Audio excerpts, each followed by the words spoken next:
We have a question about creature comforts and spirituality.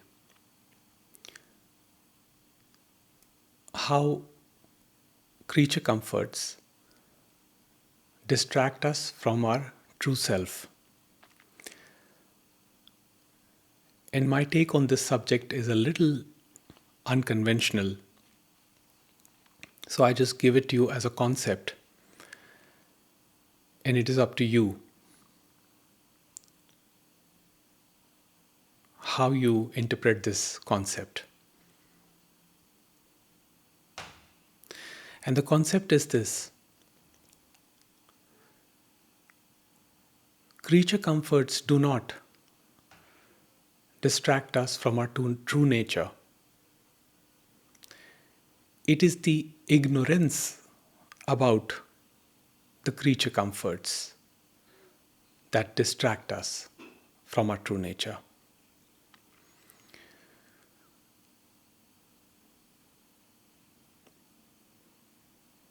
You see, many of us, I think all of us, don't have much control over our environments. The place where we are born, the social class, the circle, the society, the region. We find ourselves placed in a certain segment.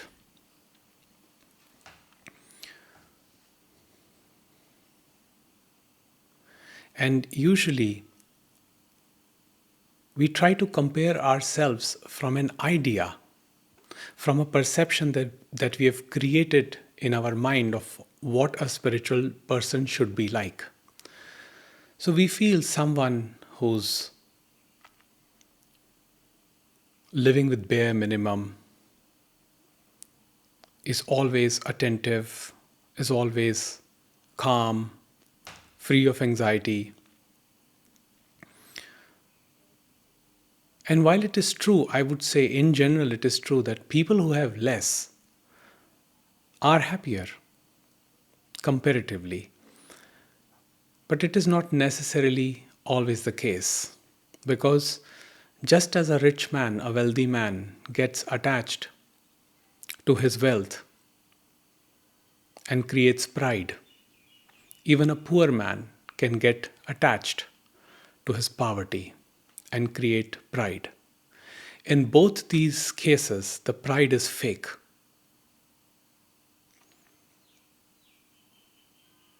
I remember watching a movie a couple of years back, and there was a very beautiful line in the movie.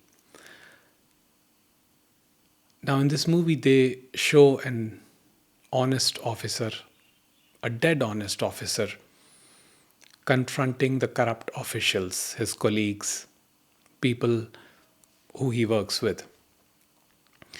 So one day he's sitting with one of his colleagues and he says that I cannot tolerate corruption. I am an honest officer and I work like that, and I cannot tolerate any corruption. And if I see corruption anywhere, I'm going to fight it. And I won't let anybody do anything wrong. So his colleague, he says, you know what your problem is? Your honesty is not your problem. Your problem is the arrogance of your honesty.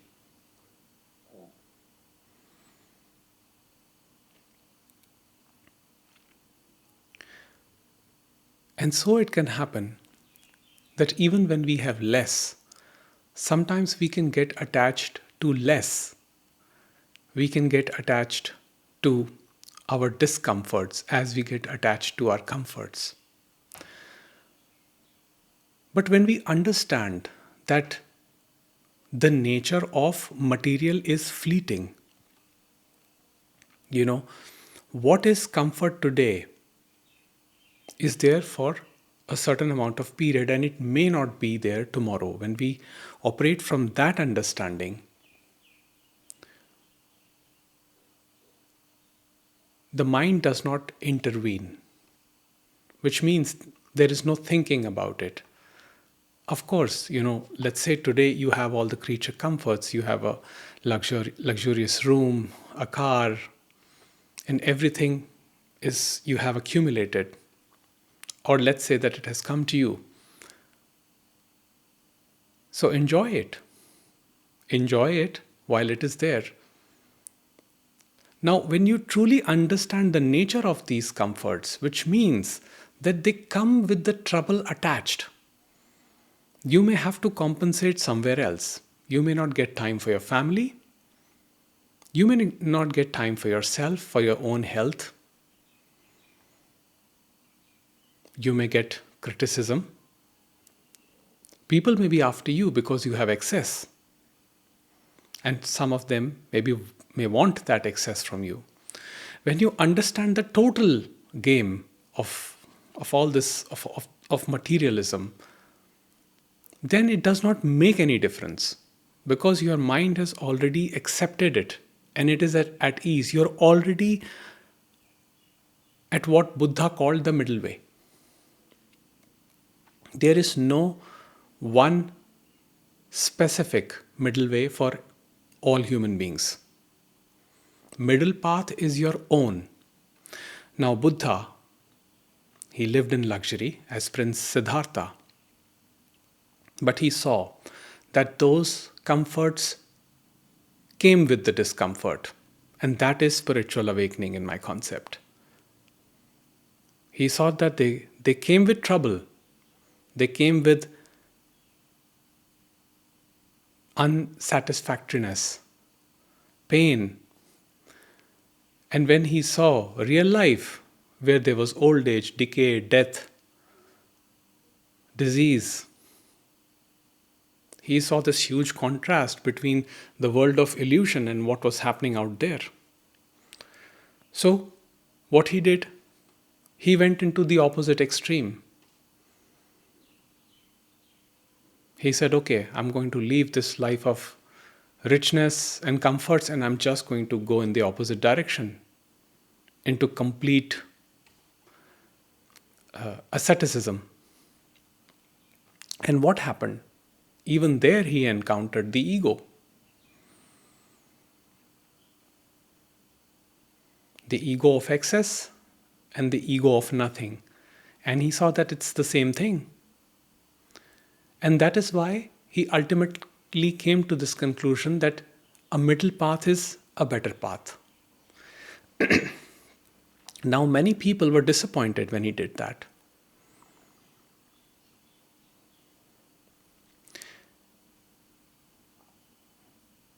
You see, there is a fan base when you have excess wealth. There is another fan base when you have little wealth. But there is no fan base when you are somewhere in the middle.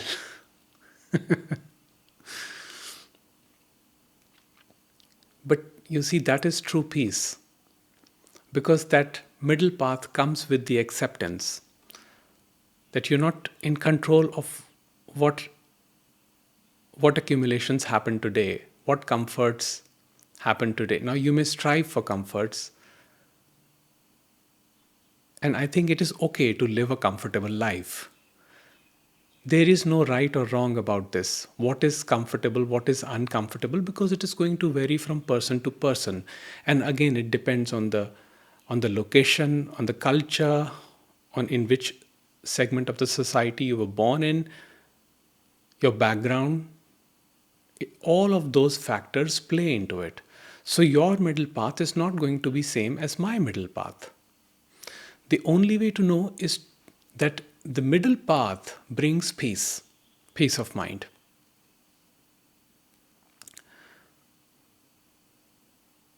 Now, it's not a constant state, but it is relative peace. And acceptance of that relative peace is connection with the true self. But when you say that, oh, I have these comforts, now I must leave them because they are detaching me from my true self, then you're getting attached to the idea of detachment. You see, anything which is in excess and is not required in your life will dissolve, will go away. And there your understanding plays a greater role. Because if you accept that, just as you accepted the incoming of creature comforts, if you can accept that their nature is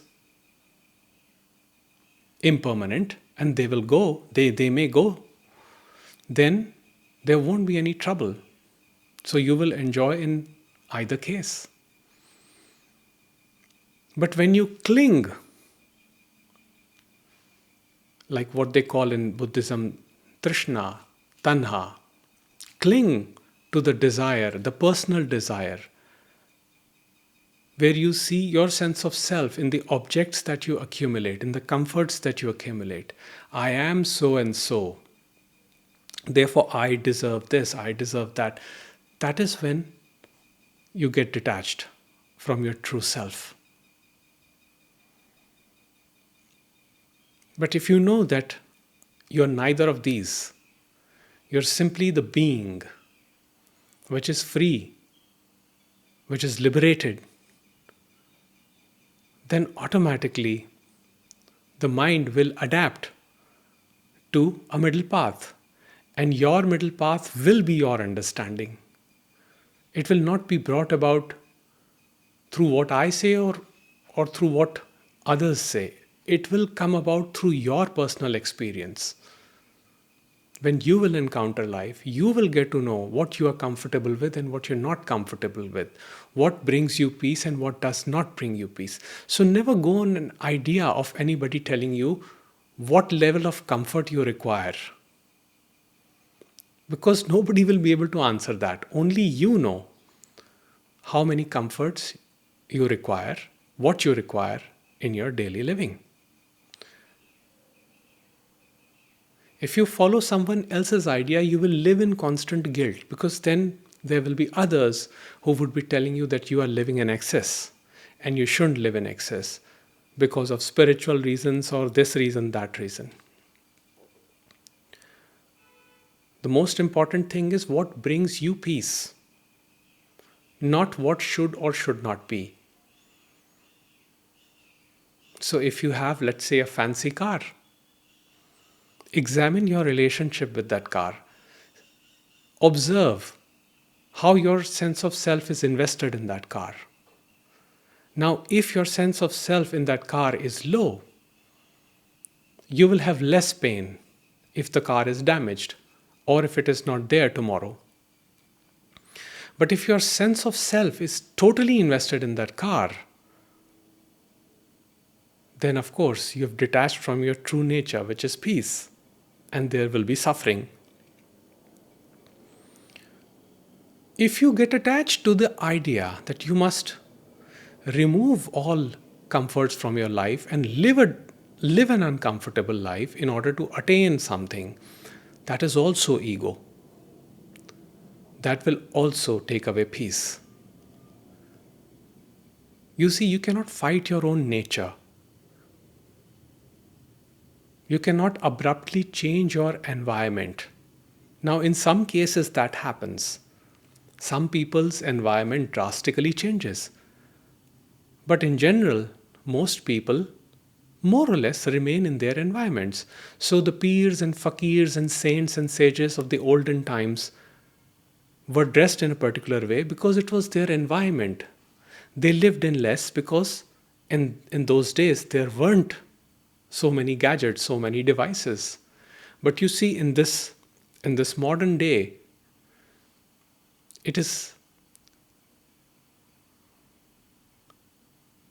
it would not be very wise to just deny everything. Because life goes on through devices, through things. And yes, our generations have worked towards giving us all these comforts. So it is not the comfort, it is not the objects, the materials which are the problem. It is your sense of self. How much do you invest in those things? If you have totally invested in what you have accumulated And if you've limited yourself to your accumulations, that is when the trouble begins. Because as those things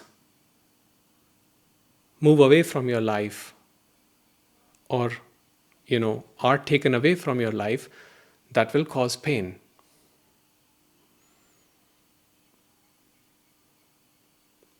But if you are aware enough, conscious enough to know that you're neither of these things, then you can certainly enjoy the comforts when they are there. You can enjoy a luxurious life also when it is there, and also enjoy when it is not there.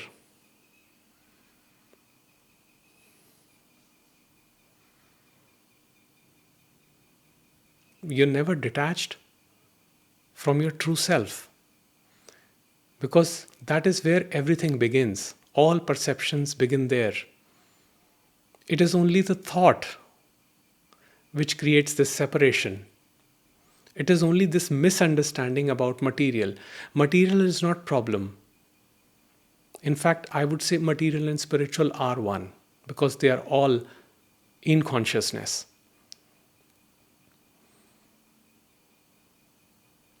It is your mind that is creating these divisions.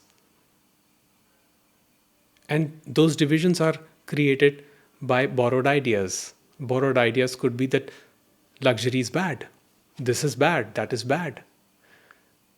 What is bad is when you invest your sense of self in it. But thing in itself is not bad, because let's face it, every rich man is not arrogant, and every poor man is not humble. A poor man can be as arrogant, a rich man can be humble. It depends on their perception of life. It depends on their attitude to the flow of life, as Ramesh Balsekar says.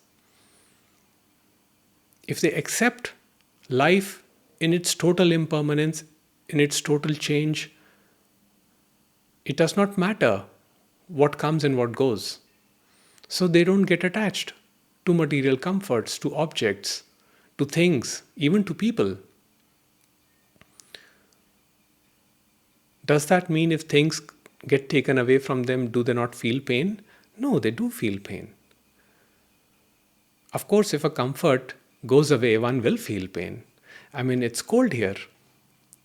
And if this roof was not under my head, I would feel pain.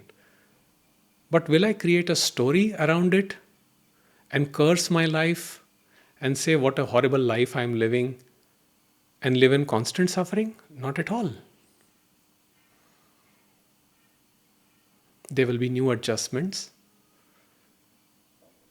There will be new adapting. And it may be uncomfortable, but it will happen. And the less one's sense of self is invested in external things, the easier that transitioning is.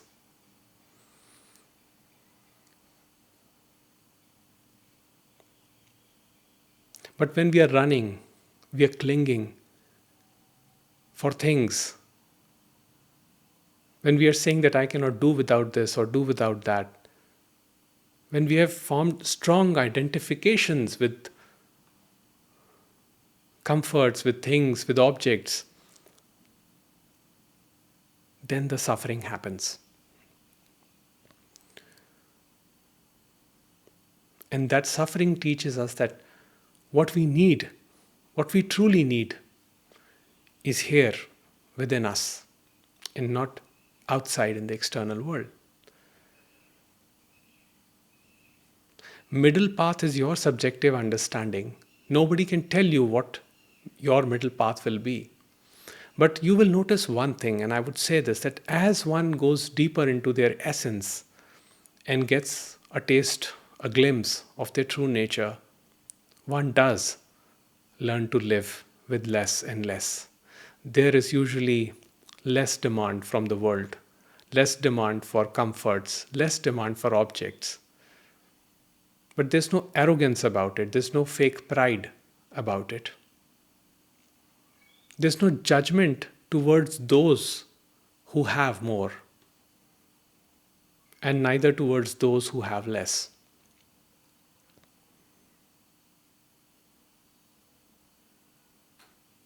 because one knows that whatever arrangement happens for an individual is done by the cosmic law.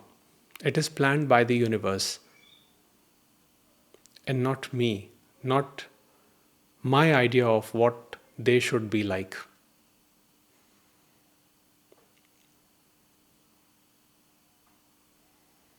So I hope this sheds some light.